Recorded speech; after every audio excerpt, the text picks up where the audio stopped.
Never before in all our history have these forces been so united against one candidate as they stand today. They are unanimous in their hate for me, and I welcome their hatred. The needs of working families in the middle class, not just the billionaire class. We know what's going on. We are paying attention.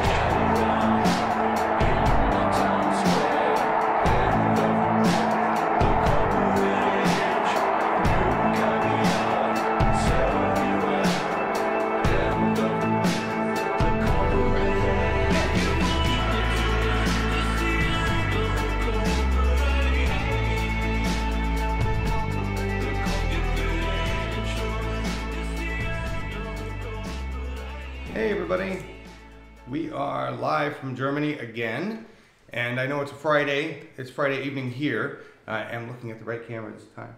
Deniz is off getting a tattoo. Actually, he just finished, and I know there's nobody in chat right now. We do have Markus here, and we have Björn here, and we're going to talk about some fun stuff. I got to see Karneval. We're going to talk about some serious stuff too, German social services, and some other things, Pineapple Man. But I know most of you are probably working. It's still Friday day there. Let me tell you, I now really understand what it's like to be on Markus's and Björn's side of things when it's evening, it's after work, right? It's late, and you guys are just in your day, and it's like 10 a.m. and 11 a.m. really. So it's very different. It's a very weird perspective, right? But we're going to talk about Karneval. This is a shot from Karneval.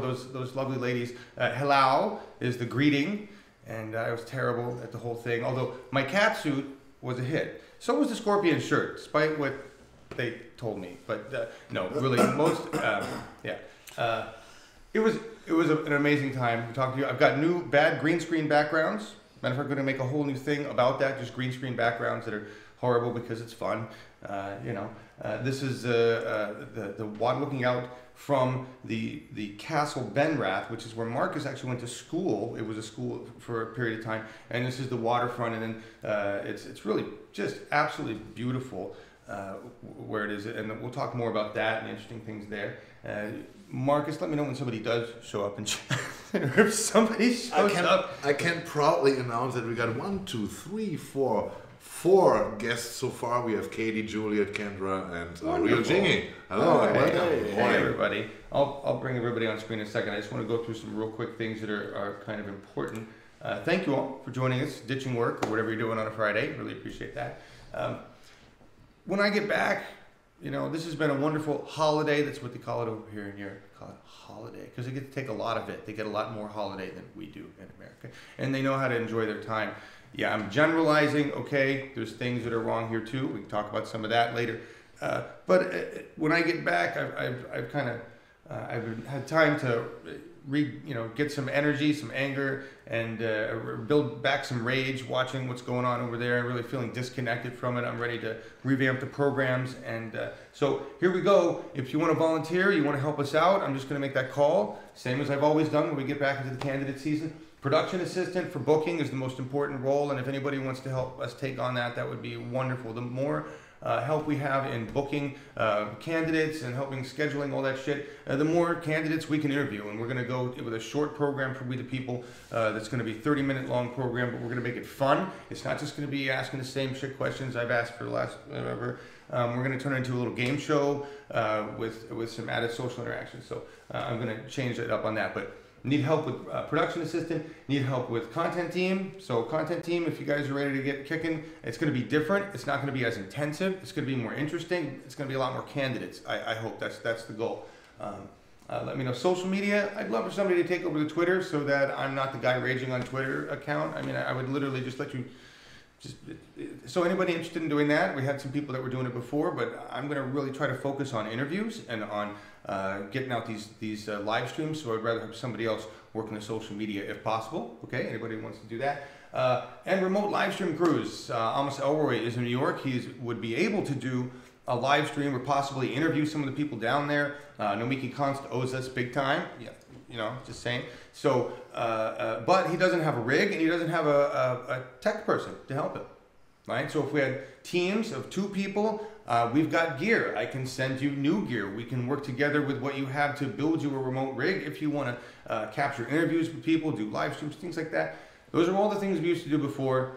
We're just going to do them a little different, be a little more precise, like the Germans, on how we do things and not try to go big. We're going to focus on local, low-level candidates so we can help them out because everybody else is dealing with the big names, right? You know, AOC wasn't a big name when we interviewed her, and I want to find more AOCs, right? That's my goal. So I just said all this shit. info@uphillmedia.org. Get in touch with us. Okay. We're going to try to stream this tomorrow. Okay. It's the Bernie rally. I think I'm going to grab Emma Viglin's stream off Facebook and I'll push it to our YouTube channel, or I'll find some other stream. I'm sure there's a lot of it.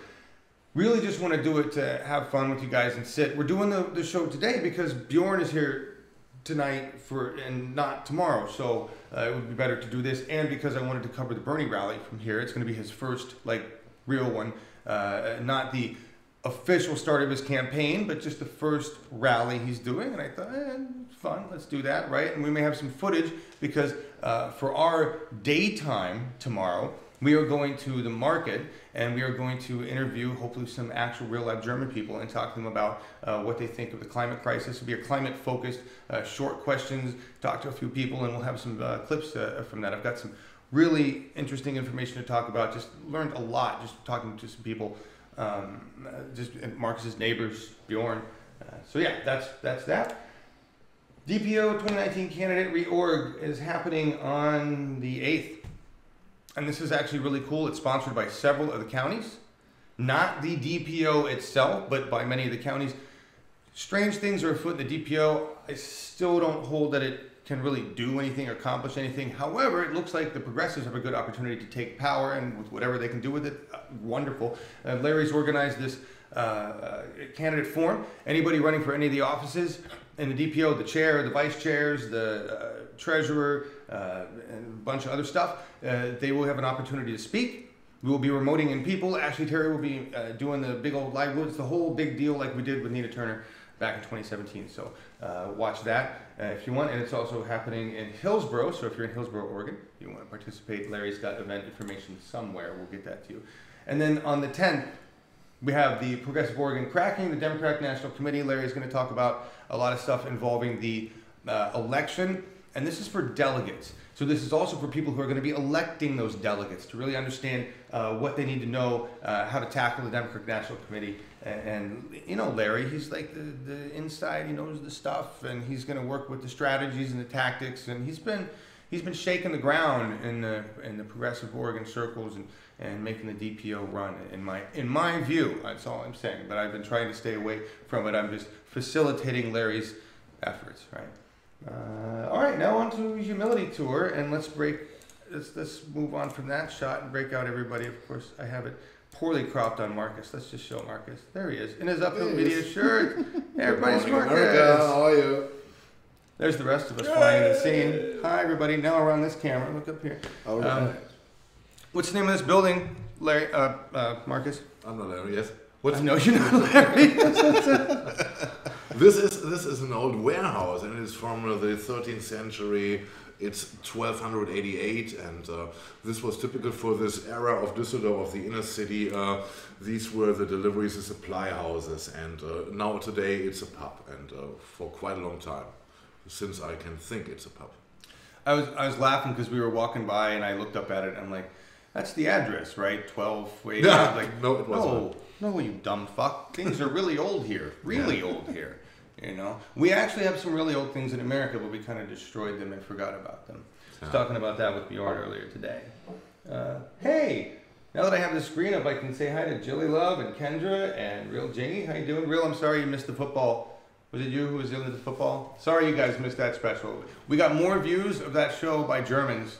Oh, yeah. Saying, thank you to Fortuna Düsseldorf fans. Hi. Yeah. Hey, everybody. There are any? They watched about 3 minutes, 10 seconds. Yeah.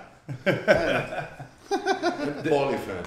St. Pauli fan. The different teams are as competitive against each other, and even more so than American football. It goes well beyond that in terms of fanaticism, let me say. Okay, they travel around with their teams. But they can also afford to.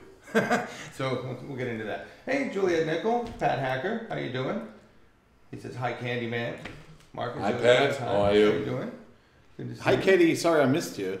Yeah. Yeah, Katie's there, yeah. Yeah, hey, Katie. All right, so moving on. So I just showed that background. I'm going to show a couple more. I got a lot of pictures. Here. Just wanted to show one other one here. Hang on. This is, we'll talk about this later, but this is our sitting room. We're in the castle. Yeah. Castle Ben Round. This is where we have our daily breakfast. Yeah.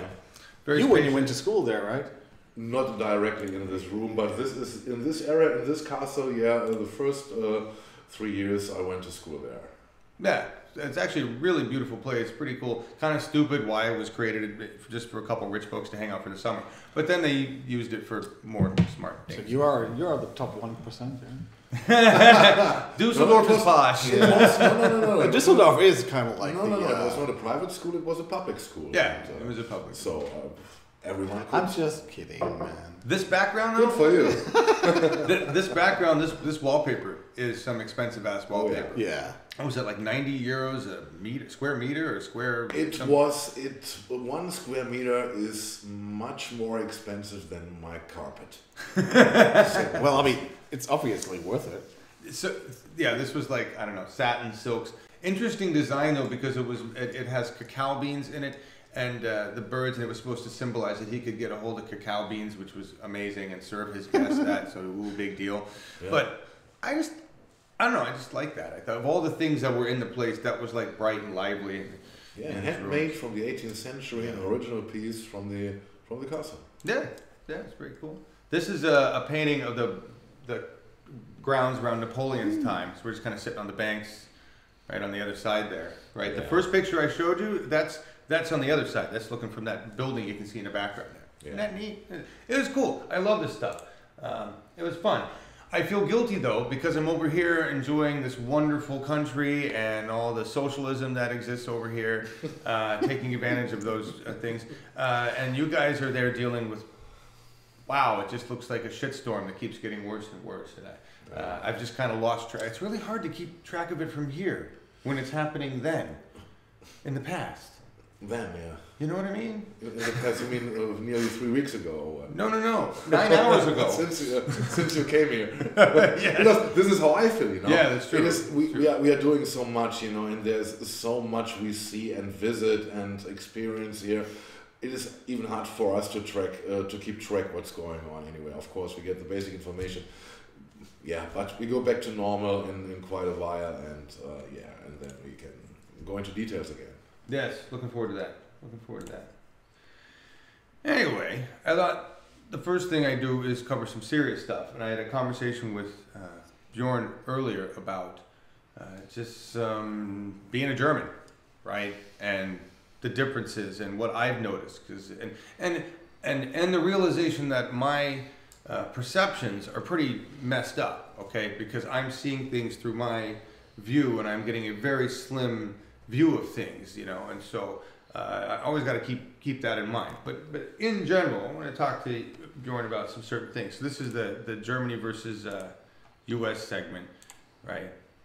And let's see. Hang on, let's make sure FDR doesn't kick it. Hey, I even had that set this time. You never know. And these are the things that I really want to go over with. So Björn lived in America between 1991 and 92, and we're going to talk a little bit about what that was and what was going on there. He was an exchange student, right, Björn? Yeah. And I mean, that's typical. We have exchange students, and this was set up through a school in America. You guys just worked out the deals, right? No, that was a different thing. That was a different thing. Oh, okay. When I was in Wisconsin, and that was in early '91, and later in that school year, when the next school year started, I went privately paid by my family. Okay. All right. Okay. So, but in this particular time period, we're talking about the Kansas family. Yeah. Right. And what was your impression of the United States at the time? Man, it was great. I mean, of course, I was there in April, so about half a year before that. I was in Wisconsin, then Chicago and New York. And New York was really different from Chicago and Wisconsin. But so I had kind of like a whole round experience of at least Midwest and East Coast, and I loved it, man. It was just, I came to a family that was really loving and really cool. They had 3 girls, which all were already out of the house, and that's basically what my host dad John wanted. After 3 girls, he wanted a son to play football with and whatever, and baseball. Okay. But he was really sporty.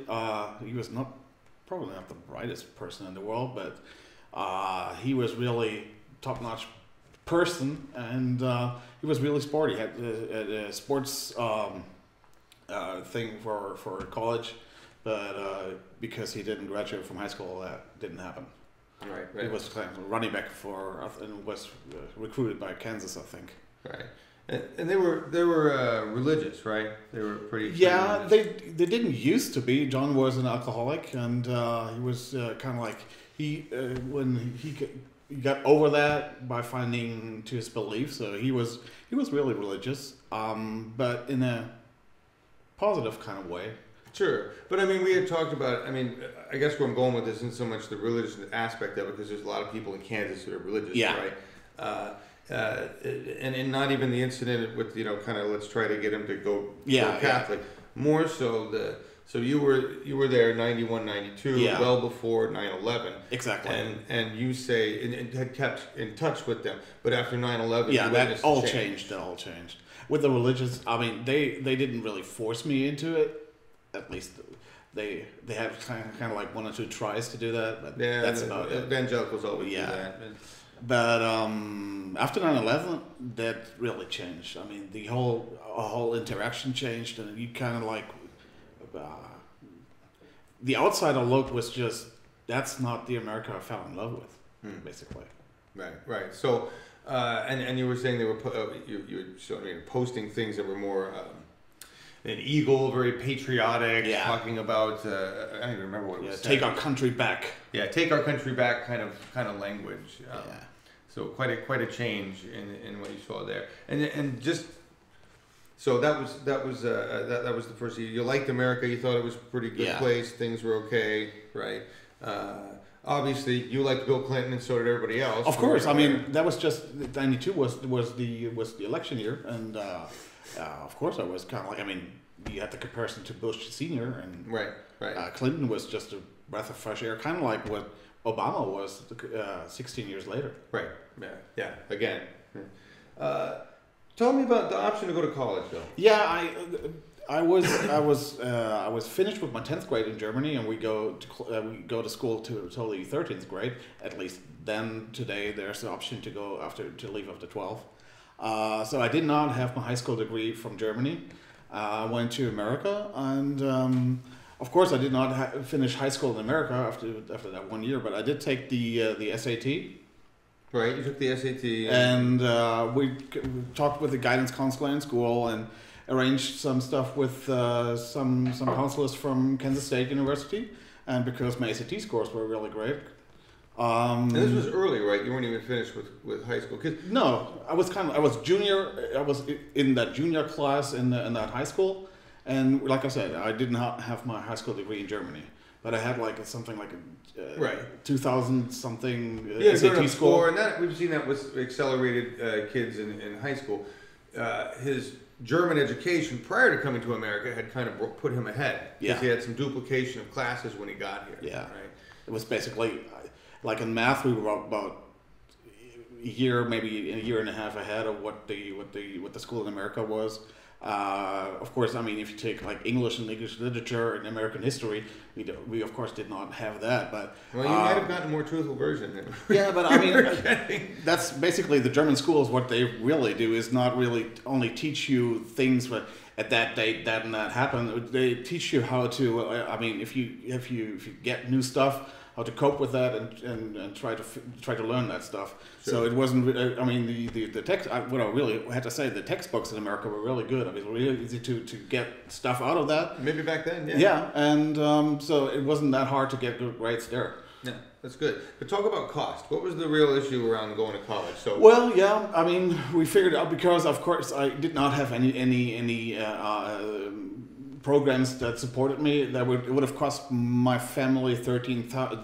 The tuition would have been $13,000 at that time. All right, and that's yearly, right? Yearly, yeah. Okay, so that's to go to college in the United States. You wanted to go to Kansas State. Kansas State. You wanted to go to Kansas State, but it would have been a $30,000 cost. Yeah, and it's why now your parents could have afforded that.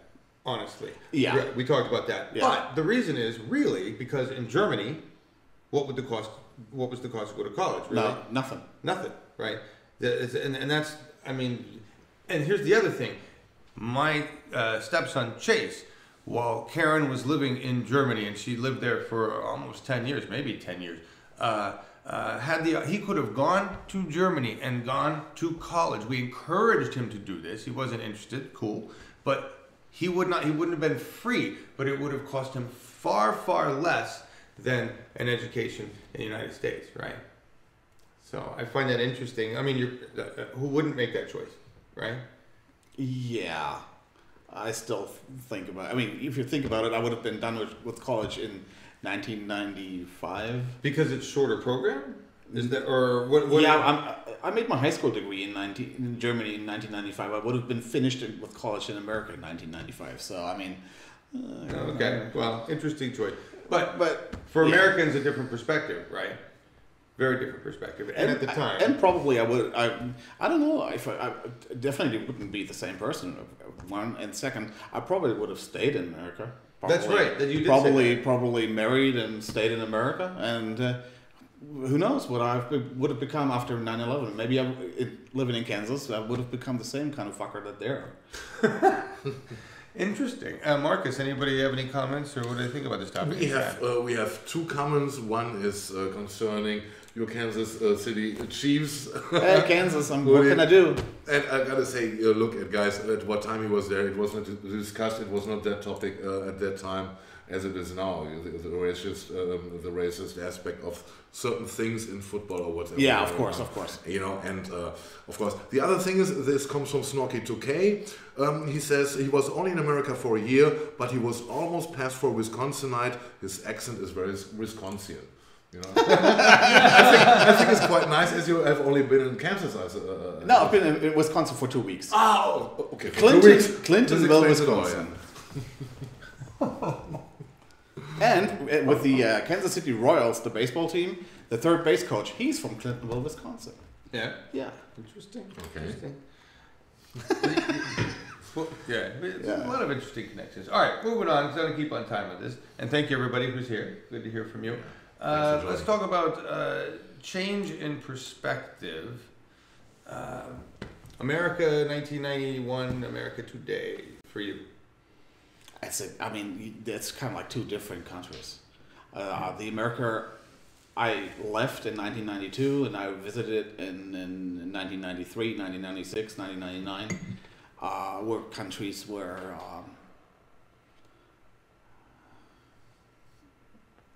basically they were happy countries.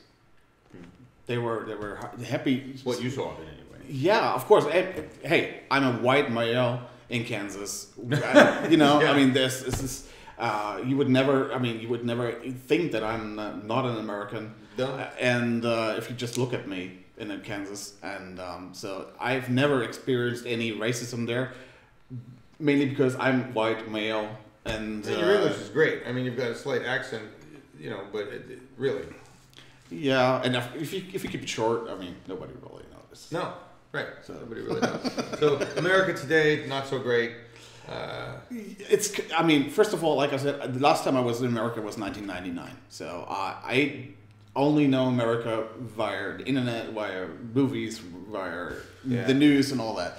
Pre-9/11. And that, of course, is always a filter that somebody puts in front of you. So it's kind of hard to really judge it because I haven't been there. Although probably I wouldn't have, I don't know if they even would let me in the country right now. But, Right. All right. But Yeah. it's kind of like even thinking about me if with my news show here on the internet, talking about America and whatever. If that I have to kind of like to wonder if they would actually let me into the country, because I would have to give up my Facebook password when I want to go there, Right. and the immigration officer would look up my Facebook post, what I've looked for certain keywords, and he will find stuff. Because I'm an outspoken person, and he has to, even though if I have a visa, he has the power to say, no, you don't like America, you're not welcome here, go back to Germany. And even if that I have to think about spending the money to go to America and be rejected at the border, that's something that during the time in the 90s, I would have never even imagined that would be possible. Yeah. That's frightening when you think about it for a white male who would pass for a Wisconsinite in a heartbeat, right? He'd throw a Green Bay shirt on and he's done. Just think I'm female and black. I mean, yeah, no chance. Yeah, exactly. All right, so we suck. Change of perspective. Now, just in a shot, in comparison, Germany today. You feeling good about your own country overall? As compared to America, yes. But as Germany as I experienced it before 9/11, because 9/11 here also was kind of like a turn to the worse. Right. We had basically both countries have kind of like the same from starting with the 70s, starting with neolibs, starting to infiltrate the politics, and change in economics and change in views of social programs. We don't have a dip like the American stuff, but it's kind of like the same stream following there. Right. And we had talked that it was primarily late 70s recession, oil, Reagan, same bullshit that we saw in America, the same phase and corporatism coming in. So what sucks about Germany that you think needs improvement? You talked about Social Security and changes in the late 70s, and talk about what started there. I mean, the big time changes came here in 2005, where they basically changed the whole Social Security system. Before that, it was kind of like if you worked for 20 years and then got unemployed, you had I don't know, some 5 years or something like that on a pretty high amount of Social Security. Basically, 60% of what you did before, you don't have to pay taxes on that. Right. But it was kind of like 60% of what you did before without the taxes, which is basically the same amount of money. There. Right. You had that if you worked for 20 years, I think you had it for 5 years or something like that. They changed it from if you work 30 years, 1 year unemployment, you're down to the minimum. Okay. So which is kind of like they calculated the existential minimum that you need to have like a worthy living in Germany. Not worthy living. It is not worthy living because it was just to have enough not to die. Yeah, I would say, right? That you can survive somehow. But a worthy life, in my opinion. No, that's what they claimed that it was. But but it would not include that you could take part in any cultural or social things anymore. Exactly. This would exclude you completely from this. And that actually, our Supreme Court actually said in 2012 or something like that. About this, I guess. Yeah, that would violate our First Amendment. It kind of does that. I mean, in my sense, that would equate to the either life, liberty, the pursuit of happiness. Right? Yeah. Right, and not that you have the same radical. Live in dignity and the pursuit of happiness. Exactly. And your Constitution has something similar in wording to that. Yeah, right? that's the First Amendment. Yeah, exactly. That's the most important thing, that the state cannot do anything to degrade you or hinder you in your pursuit of happiness. All right. So what happened with we're talking about how after a certain point in money, now it's capped at how much you pay, and they actually end up paying less into the system, right? With the health insurance. Was it the pensions? I don't know or was it health insurance? It's health insurance, yeah. Yeah. Because we do have the state option and we have the public option. Right.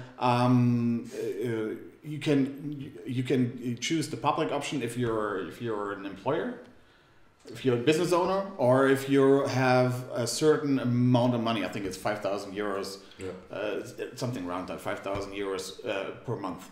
Then you can choose to opt out of the public option and go to the private option. Okay. Which, of course, if you're like 27 and already getting 5,000 euros per month, the rates would be cheaper than in the public option, of course, because 27 males don't get sick, or kind of like for the next 20 years, and the rates are much lower there.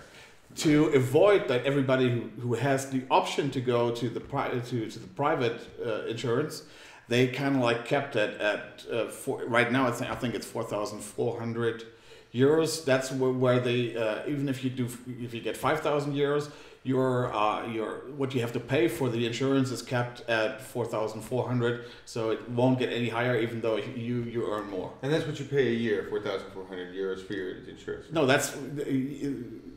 that's kind of like it's 14.6% of 4,400 per month. That's the highest you have to pay. If you get like 5,000, 6,000, 8,000, it would still be the same money. It's 14.6% of 4,400 euros per month. Okay. So if you compare that, they would have like I said, it would be like 1,000 euros per year or whatever. That would be it's different from if you have 1,000 euros per year for 4,400 per month or 8,000 per month. All right, it's affordable, but there was something about how they're actually paying less. Yeah, I mean that's what I said. I mean, if the percentage goes down, if you cap it at some point, if you earn more, the percentage goes down that you pay into the percentage of the money that you make is less of what you put in. Right. Usually it should be that should be pay at least the same. Right. There was a flat rate. That's not Switzerland with the 10% flat rate.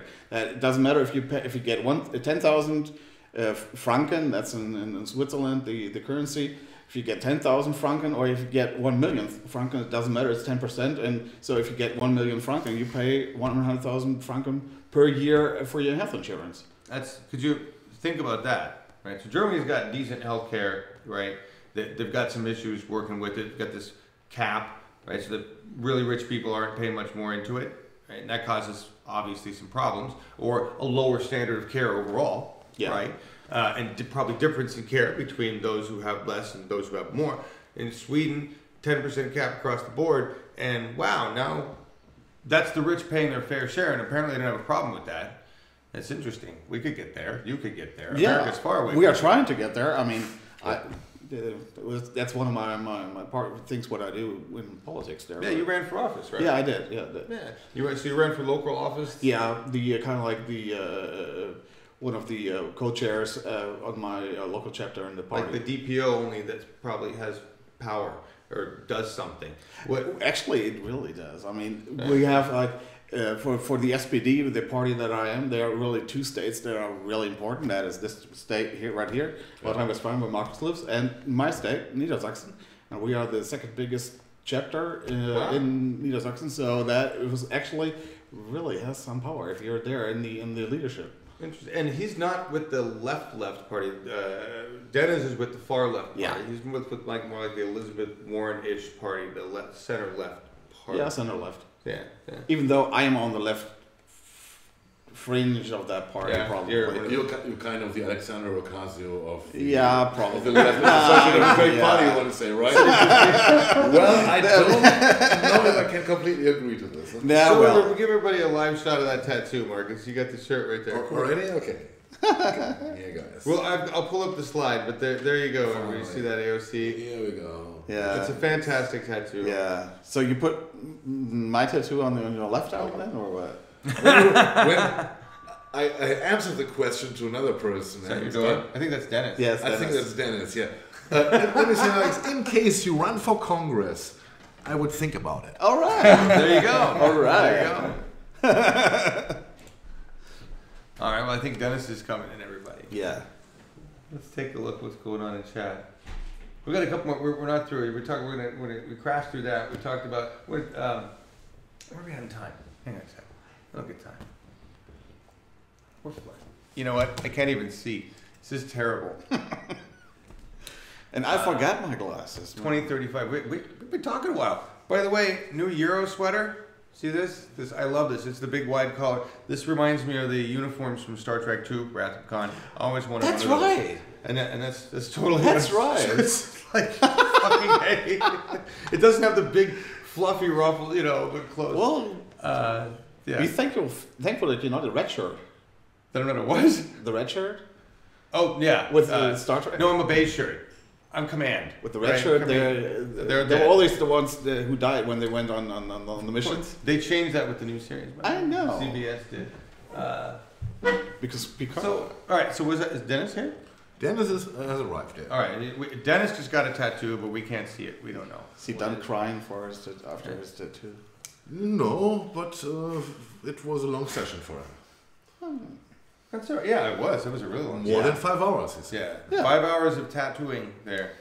Deniz getting some rework. That's some seriousness there. Tell you what. Where are we at time wise? Where's my wrong shot? This shot.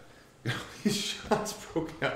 How's chat doing? I was going to switch over and say hi. Okay, I got to check what's going on here.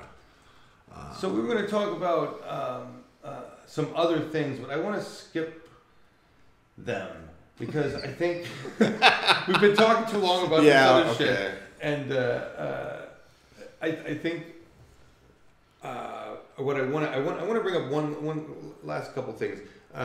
Terrorists, all right, because this is a perception that I have of Europe from what I see in news and what I read in papers going by, and it's different from my perception of terrorism as I see it in the United States. And I asked Björn what his view on it was and what he saw, and I'm curious with Markus as well. I want to explain my perspective, and then I want to hear you two kind of tell me where you stand on this. So, and audience, I'd like to hear you chime in and chat.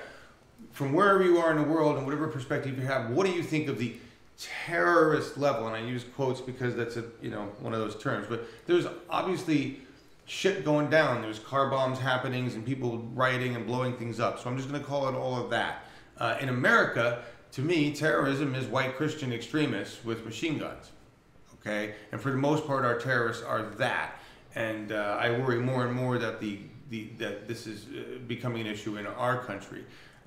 The narrative I'm given about Europe is that there's a much more heightened sense of concern. I mean, I see different countries having issues with a car bomb or a this and a that all the time, and it being related to the narrative that I hear is it's ISIS or it's related to these extremist groups that the United States has basically created, right? We're also creating a refugee problem, and those refugees are coming into not our countries, they're coming into their countries, all right? So this is this perspective I've had that the situation is getting worse and tensions are getting worse in Europe over this. So I want to start with Björn. Do you agree with that assessment, or what's your perspective? Yeah, it's really getting, especially the right wing here, is basically applauding every terrorist attack so they can gain capital of it. Basically the same thing with what it was in America. Okay. Although, we have like a different history here in Europe with terrorism than you in America have because of the 70s and 80s with the left-wing communist RAF or ETA in Spain. Yeah.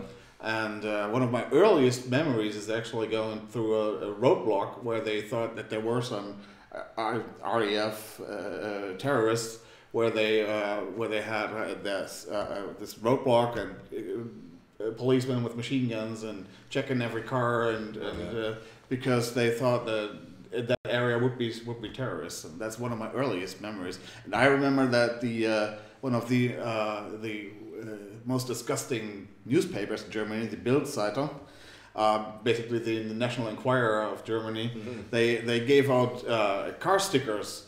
I'm not with the terrorists. Oh wow! And that was in the early '80s.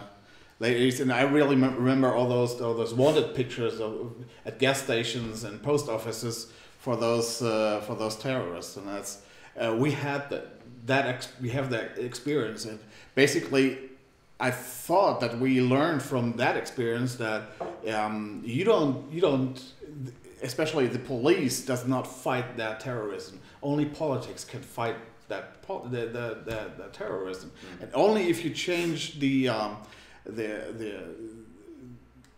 if you change the rules under that, terrorism can grow. That's how you fight it.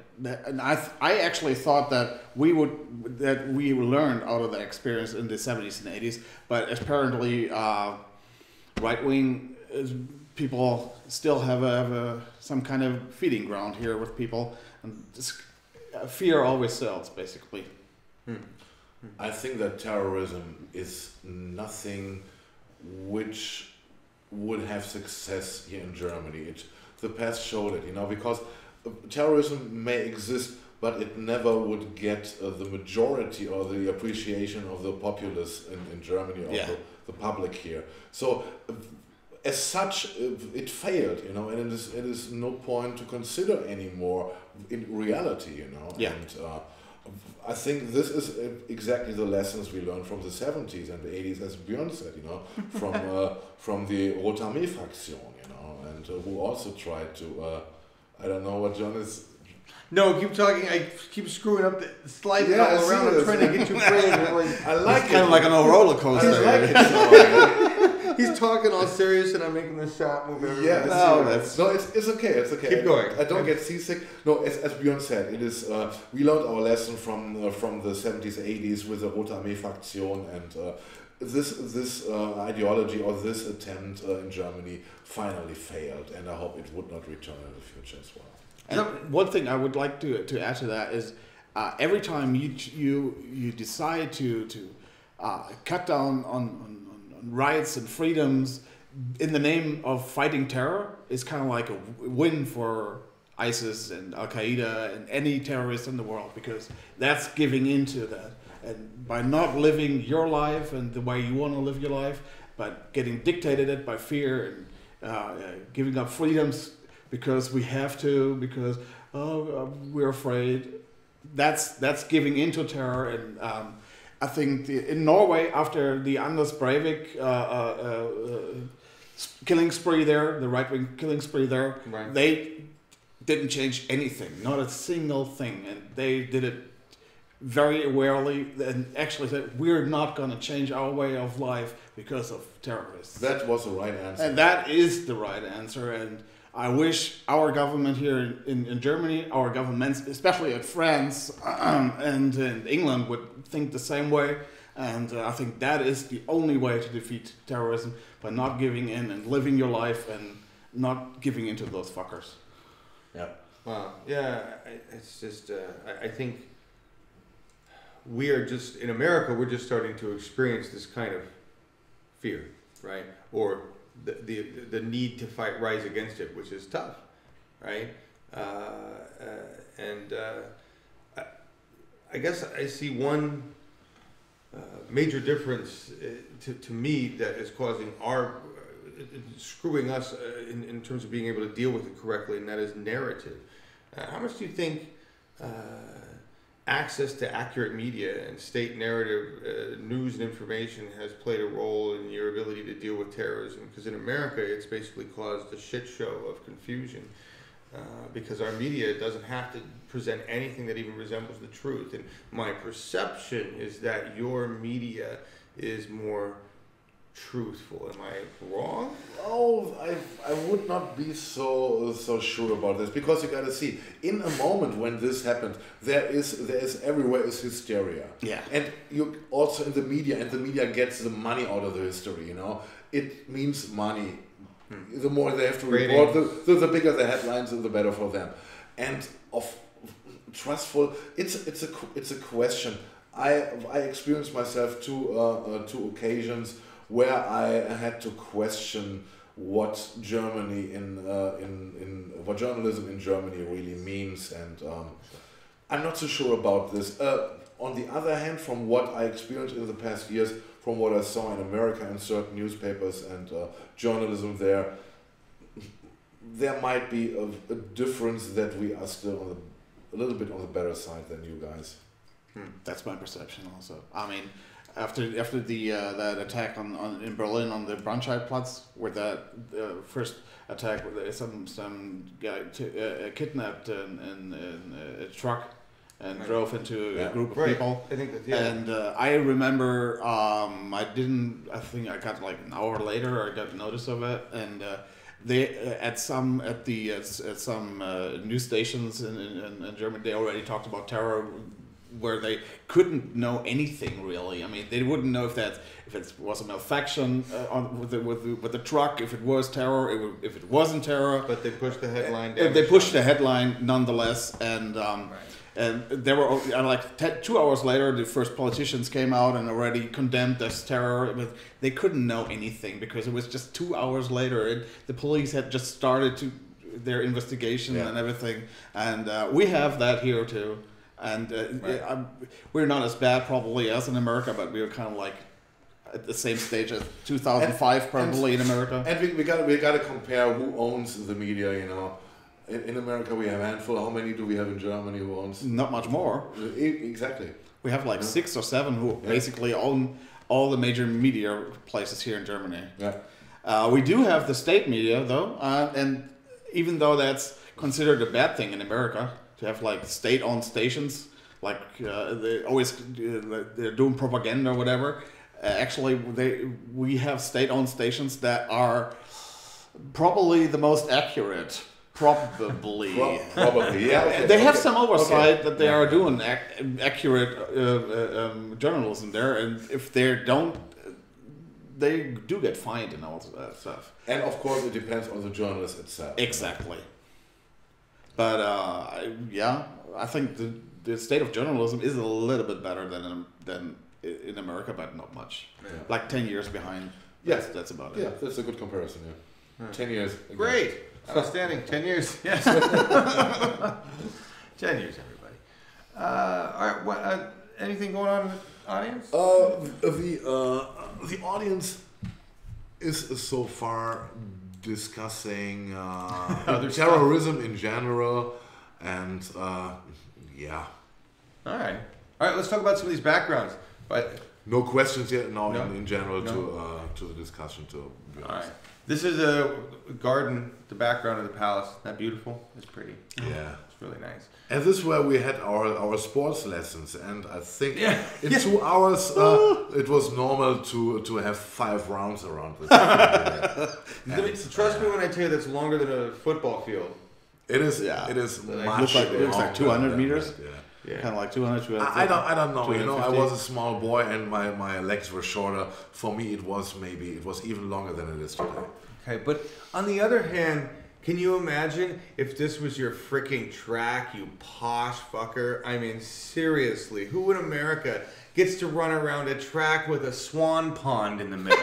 Are you fucking talking to me? I mean, yeah. I mean, seriously. I told you, he's 1%. No, fuck you, it's a public school. Yeah. You could go there. For the 1% public. There was no extra money to be paid for. What? For the 1% public. No, you know the truth? Dusseldorf is expensive to live in, but that's because it is a young city. You've got a university there. You've got a lot of people needing rent going on. And fashion. That's the fashion capital in Germany. And that is something I was wondering, if everybody was this nuts about fashion, or just Dusseldorf people. Just Dusseldorf. Okay. Well, and there's some other people. I'm starting to feel that a lot of Turkish people, maybe Turkish German people, really are into fashion in general, but I can't name anybody right now because we hair just But that's all right. Compared to me, everybody is about fashion. Okay. Yeah, I mean, and I'm not really the expert on that because I come from the Grinch part of Germany. So. Okay, so you come from a region that doesn't give a shit about that either? Or? Yeah, no, we're just the Grinch about everything. There's nobody behind the camera. There's nothing going on. Nothing going on there. This is one of the best things about fucking Germany. What you see behind me is Gummy Land. I don't know what else to call it, but this. So we talked before about Haribo, And yeah, whatever, Haribo means somebody. But basically, they make chemical-laden gummy stuff, and we all eat that in our stores, and we think it's wonderful. This So we said Fuckybo and went there. There you go. This is all natural stuff. And it tastes amazing. And they have all sorts of flavors and all sorts of interesting things they make. Like, I showed you that I actually had the football pizza. Right? Here's the football pizza. Your team. Björn does not have, he's got his Kansas City Chiefs on, but earlier he had a football team, his regional football team on. This is serious shit. Right? So this is a gummy bear pizza for your football team party. Yeah. And I had gummy grapefruit, sour grapefruit. Oh my God, so good, just so good. So I'm bringing home a lot of this stuff. If you wanted a reason to come out here, and this isn't just Germany, like they love this gummy shit everywhere that I can tell that I've been, which is basically Germany and Amsterdam. Yeah, the guy who sells this stuff told us, as Düsseldorf is also a city of lots of fairs over the year, and he says the customers, the exhibitors come over here and with cases and bags and taking all their stuff for 1 year until they return again, you know, and he makes a good business, I guess. Yeah. Pineapple flavor is on the way. He said it was really strange, a whole bunch of people asking for pineapple. My Lori at home loves pineapple flavor. I love pineapple flavor. I don't know why. I guess it's really popular again. Pineapple Man's coming up. Oh, yeah. Pineapple. And pineapple. You know what? I've seen on various TV shows in America that the pineapple and Canadian bacon pizza in America is getting some real traction. I'm the one who brought it. In 1991. No, I brought it to America. Pizza Hawaii. That's what it was called in Germany, and I'm the one who brought it to America in 1991. But it got me to think for that. All right, Urban tale, right? that's a good urban tale. No. Hey, Pizza Hut had no idea about that. I was the first one Björn who ever everybody ordered that. cheated out of his share of billions Pizza Hut in never funds. had an idea about that. The manager of the store actually asked his regional manager and whatever, and they had never heard of that. I was the first to ever order it, at least in Kansas. At least in Kansas. There you go. I once saw on Because he thought it was so disgusting to put pineapple on your pizza. He had to ask and get some ordered research here. on that. And that's so good. Canadian bacon and pineapple on pizza. It's just There's a clip on YouTube where they deliver pizza margherita exactly in the village or in the city where this was invented, you know, and they did exactly what you did, you know. And there were lots of elderly ladies, you know, getting the delivery, and from one second to the other, they changed into monsters, you know. They tried to beat and to hurt the delivery guy because they could not imagine how anyone could think to put this thing on a pizza, right? I love You know, pineapple Canadian. They got furious about this. But I always thought it came from the Canadians, honestly. because of the Canadian bacon. Yes. And yeah, because Canadians have so much pineapple, huh? Why not? Do they? Don't they? Hey, Iceland does a lot of goddamn bananas. Okay? Yeah, to keep them frozen. Yeah, but that was 1991. That was just All right. a little early for that. All right, we're going to talk about some. All right, so that Gummy Land, that was slides. We're moving on. That was some backwards. Moving on to some other things. A serious thing. Yeah. How's the crowd? How's everybody? The crowd is good. I'm sorry, I did not pay attention. Hi, everybody. How you doing? We're gonna talk about how much time do we have left? God, it's just really. The last thing which comes out is Pat Hacker hates shrimp pizza. Shrimp. Shrimp's pizza, yeah. If you're a good Christian, you don't eat shrimp. Why This not? is a horrific It's in the Bible. background. What? It's in the Bible that you don't have to eat shrimps? No, that you're not allowed to eat shrimp. Why not? It's somewhere in Leviticus or whatever. It's Yeah, it's one of those Old Testament books. that but you're that's Old not Testament. allowed to eat shrimp. Old Testament doesn't count. I know what I eat tomorrow. All right. Here's another bad background. By the way, the whole bad background thing is fun. I think I'm going to do something with this. Oh yeah, I'm down here now. I forgot about that. America is Hollywood perception versus reality. This is like a serious piece, honestly, and this has to do with Reiner and Eureka, who are Marcus's neighbors, and just a conversation we had, and kind of eureka moment I had. I know I had to do it, sorry. But it really just a perception understanding I had of America after talking with them about their perception of America. And we were sitting here having a conversation, and you know, we were talking about how their younger daughter was all excited about the American and America, and I'm like, no, America sucks and Americans suck, and not really, but it's like, you know, and they're well aware of what's going on. For the most part, they don't get, they don't see, you know, a lot of the progressive news. They just know Trump bad and things, you know, not so good over here. But the narrative that they get, and the narrative that they got, the narrative that Markus got, and I'm assuming Björn to some extent, is the Hollywood presented picture of America, right?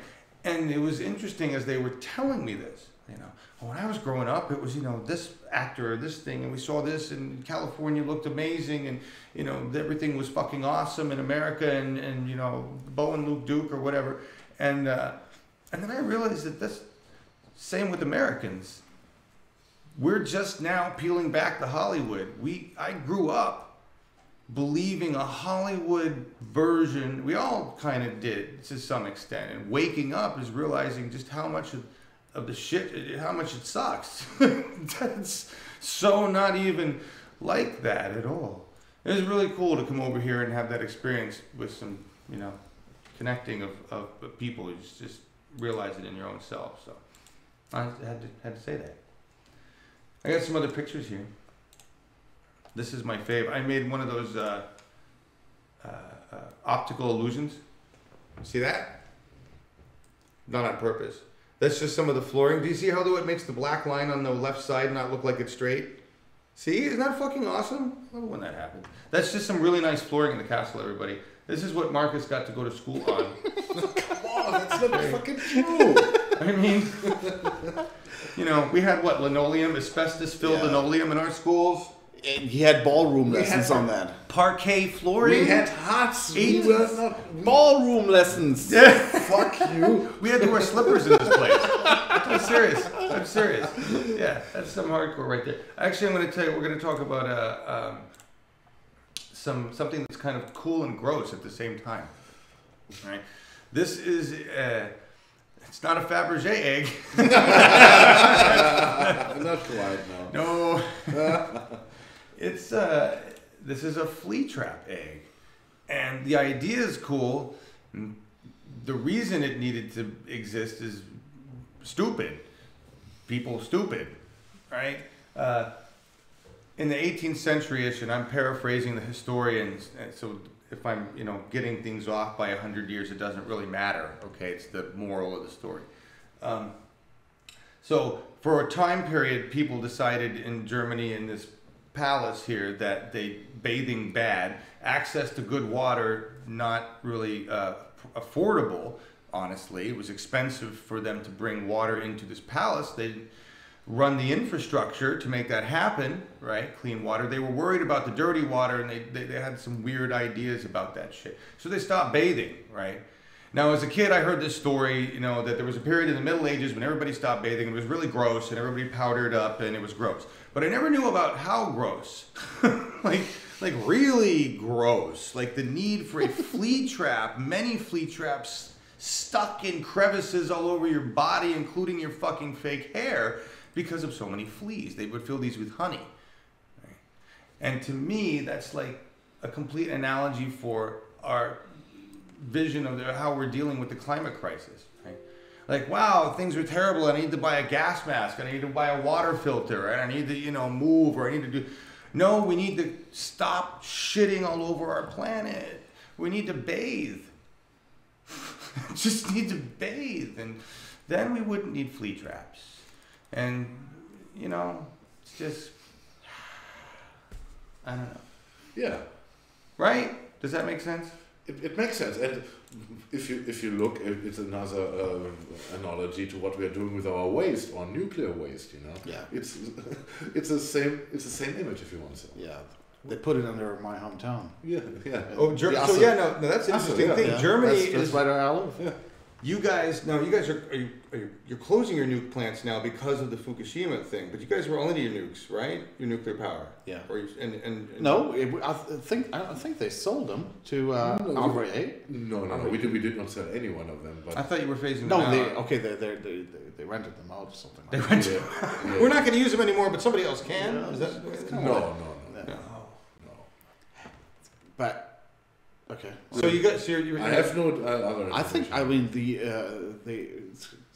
verpachten wäre es dann halt das richtige Wort. Die sind verpachtet. Oh shit, it's gone full German. I'm sorry. No, it's okay. Yeah, I mean, we have to. I mean, we're switching into a joke. yeah. No, this is get serious, folks. Yeah, because of we kind of like a disagreement. I think that actually those nuclear power plants are rented is not the right word. I know that, but it's just they rent it out for a period of time to that energy provider, which is like Vattenfall or RWE. Okay, but in general, our government has build them. Has the authority on whatever happens Exactly. to this, and it only is about the money, and what the energy producers. That is true. So they want to produce get any out more of it. toxic waste, I guess, is the real key. Yeah, they do. Yeah, and this is the toxic waste is a big course. problem here, Right. So, And we don't know where where do you guys stick it? We don't. That's a really- big question. Where to put it? They This wanted is the question. to put it under my hometown, and Like your Flea Trap. They- I mean, Yeah. they wanted to put it under my hometown, and then they suddenly noticed it. Oh, we can't because there is some water is getting into that, and it's going. All those barrels are going to leak. So what they're doing right now is, I think they're like the 7,000 barrels that are already in there. They have to get them out and look for another I place. don't think that they will get them out. I think it would be too dangerous to try it already. I think they would try Now to they build big walls of concrete to seal it somehow. This is the last thing. For the most part, they already took them out there because I mean They cannot take. I went to every several barrel out. demonstrations for that. So I know exactly what I'm Right, talking right, about okay. there. But like I said, it's just under my hometown. It's just kind of like 15 miles away from my hometown. Yeah. right? Question is, what happens in X years with the groundwater? Yeah.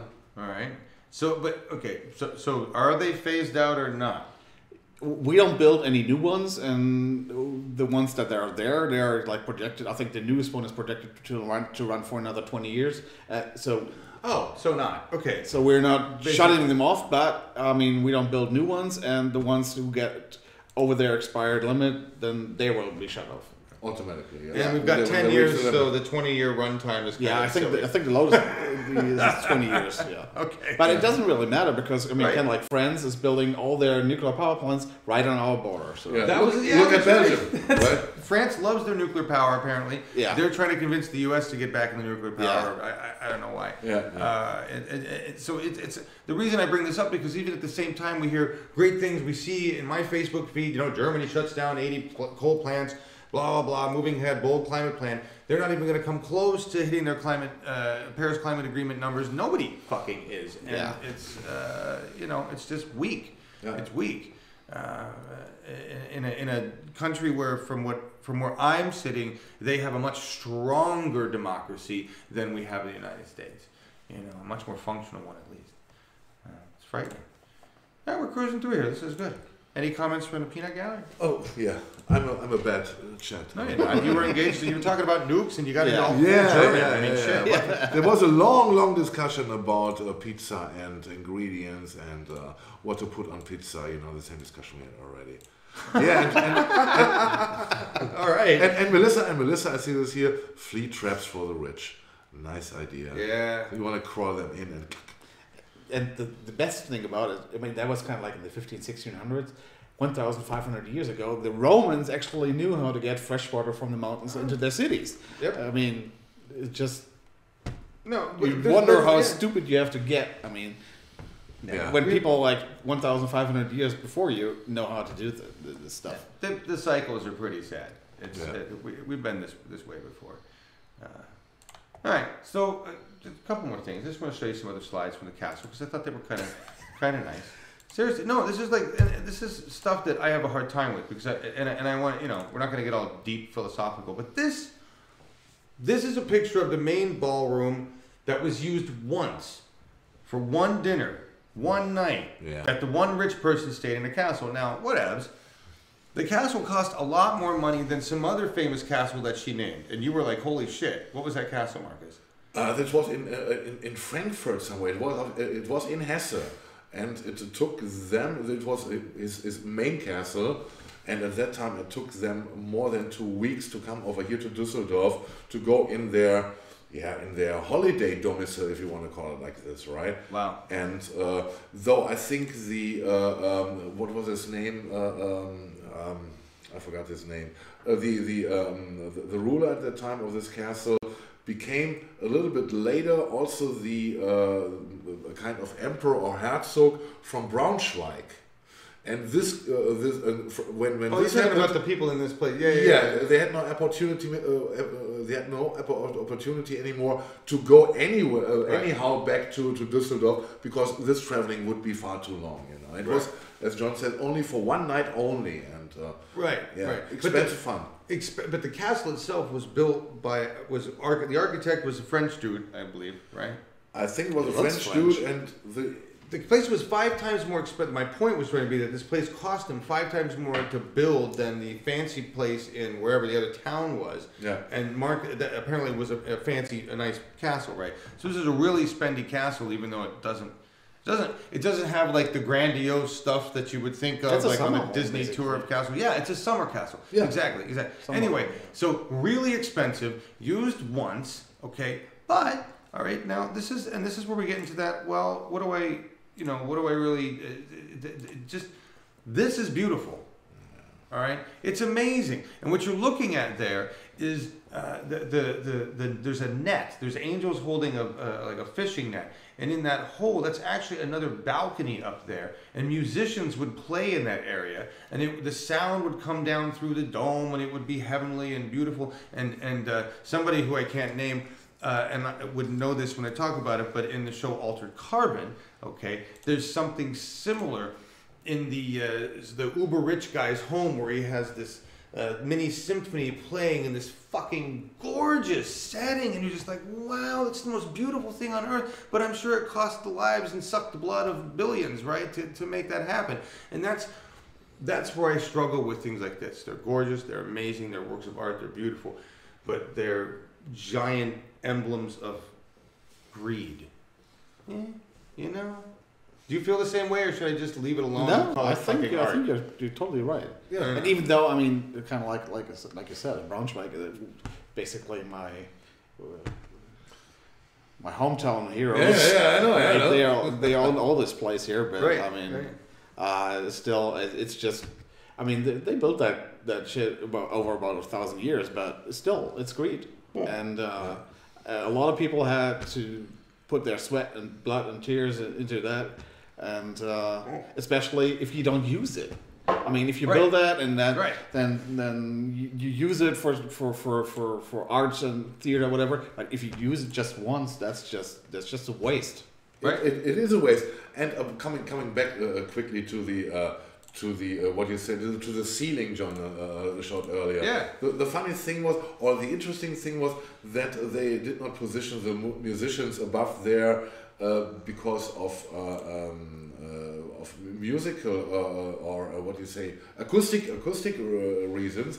The thingy, what you see there, was literally too small. Yeah. You know, they had no space to place the musicians around. You know, and if you look at this castle, you know, it is not really small, you know, but for them it was, you know, like you're going camping today, maybe, you know. Yeah. The apartments, the rooms for just the his and hers are basically either side of the main wings. It's you know what castles look like. Big, everything's big, and everything is completely symmetric in this castle. You know, this was afforded in at that time, that it had to look like this. You know, it was on the outside beautiful to see. Symmetric on the outside and at least. Inside. Well, no, because there's some things like the door that isn't really a door. Yeah, but they tried to create it like it is not there, you know, with hidden doors and stuff, right? Right. It's very interesting what they would do and the concealment of the staff. Most of the rooms in this place were for servants. It's ridiculous. Yeah. You know, it's just crazy. Who doesn't love a good servant? Right. Yeah. I haven't had a good servant in a while. Cops or judges. You're kidding. You know, been waiting. A couple other pictures just for fun. This is an important table. A lot of important people sat there and did important things, and they had it there, and I thought it was cool to take a picture of. Like Winston Churchill. At last, it was Queen Elizabeth, and therefore it was also our Gorbachev who was there. Yeah. I was there when Gorbachev came here to Düsseldorf. I was also there in the crowd, and were you really? Yeah. Wow. Yeah. Did he whistle the wind of change? He had a harmonica in his sleeve, and when he started to, I said, Mr. Gorbachev, this is not appreciated here. Please stop, and he followed this. Follow the Moskwa. Yes. Yeah, you didn't just brief. This is for Klaus. Do you think I'm telling tales here? Wonderful. Again, the scorpion shirt was not appreciated by the Germans at Carnival at all. The cat suit was the blinking cat suit was a hit. Yeah, but I'm going to show you my favorite suit. This guy, if there's and here, okay, now again, very skewed perspective from Mr. Tourist American who just basically had his eyes wide open like he was in a candy store. Awesome. This dude, to me, explains what it's like to live in a country with a better functioning social democracy. Okay? He has a Jim Carrey smile on his face. Yeah, he is happy as fuck. Okay? And he was not drunk. It was too early to be drunk at that time. He's really in a good mood, yeah. This is true. Based on what I heard from some friends of Marcus's, that there's not enough vomit anywhere even close to resemble what happens when these people are drunk. When the night falls. Yeah, when the night falls. So does the vomit. This guy is Pineapple Man, and I thought his suit was the fucking bomb. And I'm going to get me a suit from the store that sells these suits. I have found a home. If I have to look like a fucking professional in America, I am going to get myself Carnival suits. I can't even remember the name of the store. It's Oppasuit. Oppasuit.de or somewhere like that. Look it up.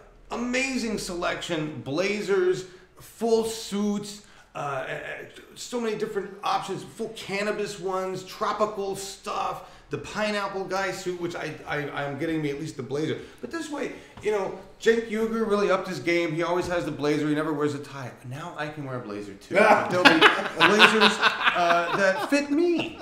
Blazers that fit me, right? Yeah. Along with Euro sweater. And I have a special surprise, but I'm not going to talk about it. It is the full replacement Walter. It is the real deal. Guys. It is how I reclaim my mojo, baby. But we'll talk about that. Because Marcus had never seen any of the Austin Powers movies. Don't give a fuck what you think about them because they were iconic for the 90s movies and I thought they were funny anyway.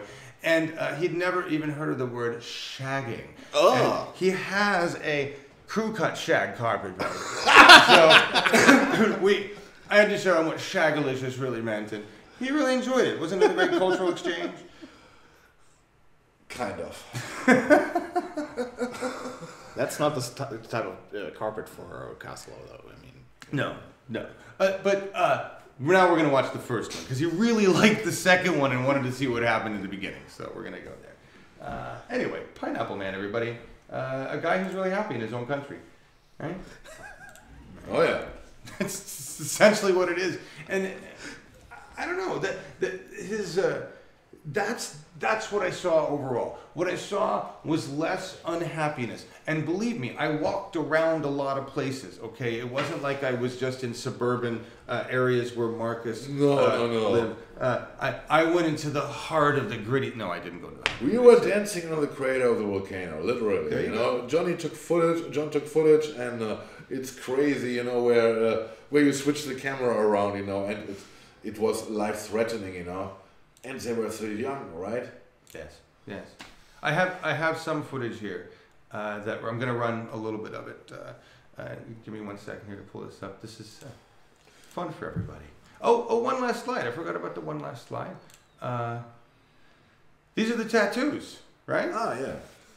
So I got the Bernie kind of compilation, world in his face. It says "Not ich mir," which means "not me, us" in German, because my experience here has been just one of reconnection with something besides constant rage. So it was nice to find my inner dude and be able to come home and really focus on what matters. And Markus got such an amazing tattoo. And what is beautiful about this is that it is a collaboration between Jimmy Sunderland, who is one of our volunteers, an amazing person who does work with Joy Savage and other people, and she's just a wonderful human being, and she's donated so much time, and she created this. Not that she gave the initial image, the initial concepts to our artist Alex at Blue Wave Tattoo in Dusseldorf, and this is his addition. This is what he turned it into. And the JS is for Jimmy in the bottom there, and it's just a beautiful, thing. Yeah, and thanks again to Jimmy and to Alex, and a nice coincidence that a tattoo artist named Alex tattoos Alexandra, right? Yeah.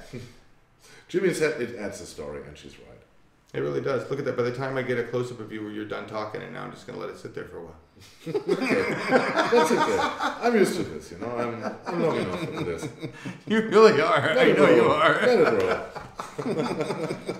I don't know why it's moving so slow. It normally doesn't. But it looks cool. It does.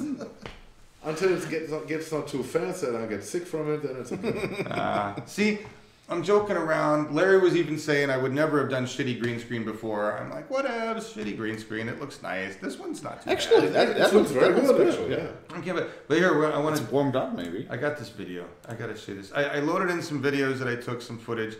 Let's see. Do I want to do that? Hang on. Let me find. Just run a couple videos, and then we'll get out of here. We got a nice song. I think this is the first Carnival vid, so we'll just push this over and this is for my friends Steve and Jason. We've got some stormtroopers here in Carnival in Dusseldorf, Germany. We're at a little booth. I'm getting some Krakauer for breakfast. That's the ridiculously long sausage that I got at the soccer game. Markus is in there. Markus.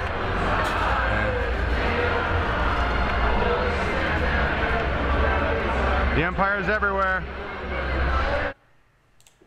All right, so that's for my friends Steve and Jay, and there's nobody behind the camera doing anything.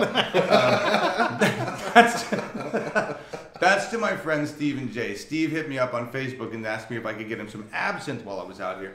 I'm sorry, Steve. The best I could do was find some stormtroopers. Steve and Jay are both part of a stormtrooper troop, and they go all over the place and have fun with that. So I didn't ask them what troop they're with, though. Sorry, guys. Anyway, you don't want the absinthe out here because apparently it's not like you think, and it's really not the good stuff. And if you want to get the good stuff, where did you say you need to go? Switzerland. Switzerland.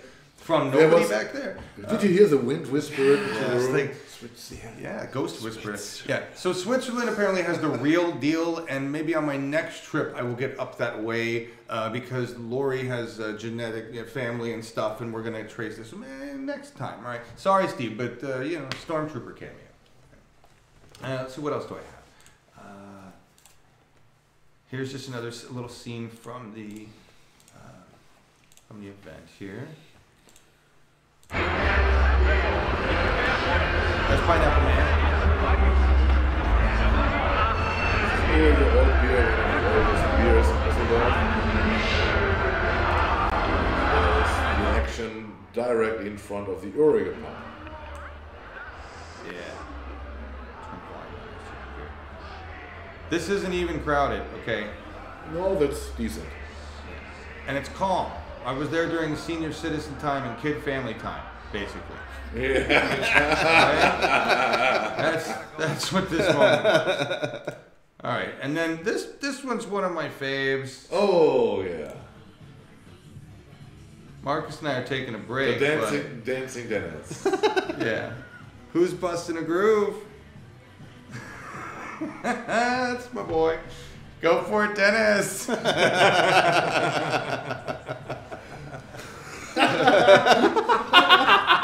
He's got it. Yeah. The ratings. Oh, the ratings. Yeah, the ratings. Yeah. Yeah. Convincing. 5.8 by the East German. East German? East German. The figure skating, you know, when they have 5.8 scale. Yeah. Honestly, I'm jealous because he does have the groove and I can't dance groove. No, he really has it. You know. Undeniable. That's And we don't dance in Northern Germany, so we're great. you don't.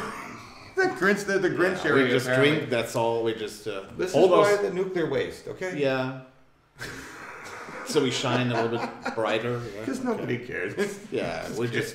We dance this mess around. Yeah, you need the Grinch. Actually, what they were saying about what he's saying about the border is true. I mean, France border in your border area, right? No, you're not border area. No, you're just Grinch area. All right. Anyway, done. That's it. Those videos. We have a closing song. We talked about some serious stuff. We talked about some fun stuff. You learned some information about bathing and climate change. And yeah, how's everybody in the audience? What are they doing? Anything? They are having fun. They're absolutely having fun. Great. I did not pay attention. I'm very sorry about this. I lost my glasses. I don't know where they are, so I could not read what was going on in the chat. Marcus is very much like me at home, where I just set shit everywhere and then get really pissed off when I can't remember where I put it.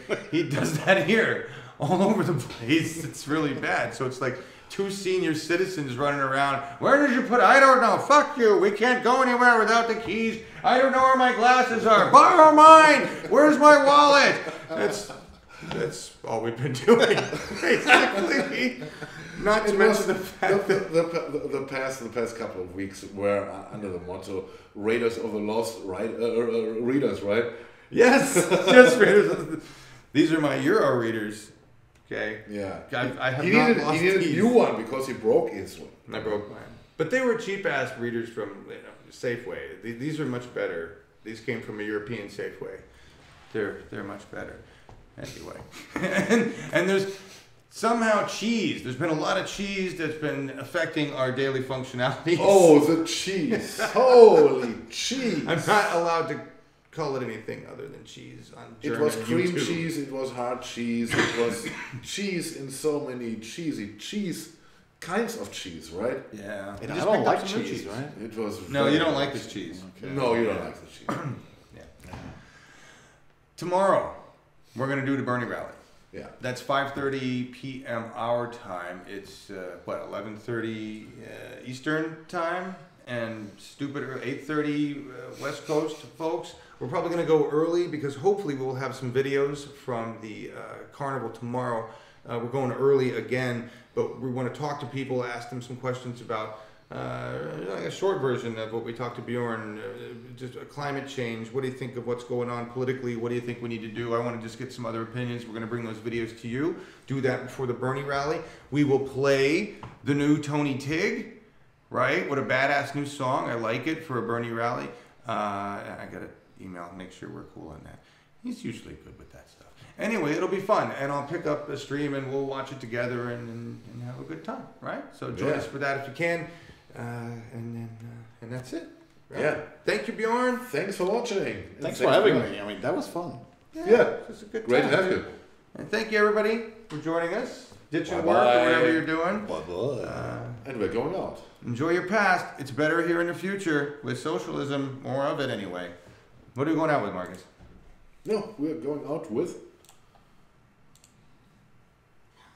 What is it? Yeah, the song. Oh, what is it? Okay, I don't fucking know what it is. I thought you were. I don't remember. What did you love? We are going out with Tom Waits' song live in London. You know. Okay, so Make it rain. Oh, this is Make It Rain. Okay. Make it rain. It rained today. Okay, we've had this wonderful weather here. It's been way too warm, like climate crisis warm, while it's been climate crisis cold back home. And while I've been here, I've developed a much greater appreciation for Tom Waits just from seeing him in some other things. Seven Psychos. Same Psychos. Which was The Big phenomenal. Lebowski. The Big Lebowski. Rick and Morty. Rick and yeah. Tom Waits is in Rick and Morty. No, but you watched it. Oh, right. Okay. So yeah, help connect me with Tom Waits. Anyway. Okay. It's all right. I was distracted for a moment. Where is the cheese? There's no one behind the camera. You know, I know Dave Cohen is doing a wheat show where he should just give up and call it one anyway at this point. All right. Definitely. This is Tom Waits gaining more of an appreciation for the guy every day. And I say that simply because, you know, opening your minds to new things, right? And especially music, because I love all kinds, you know, we need to think about that with all sorts of things. All of us, right? So more open-minded.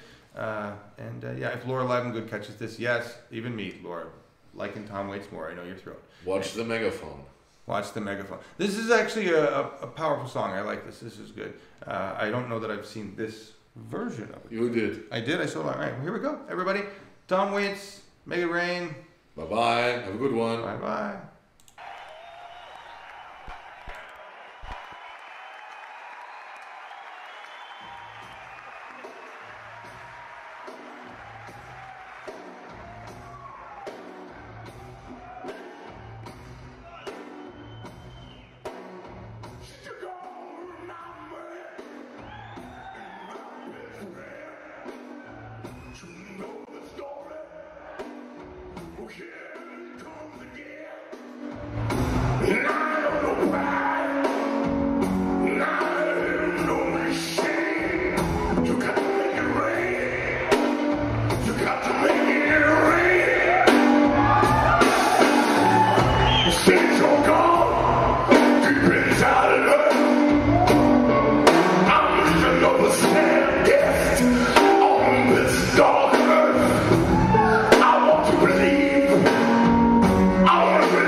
They shot me.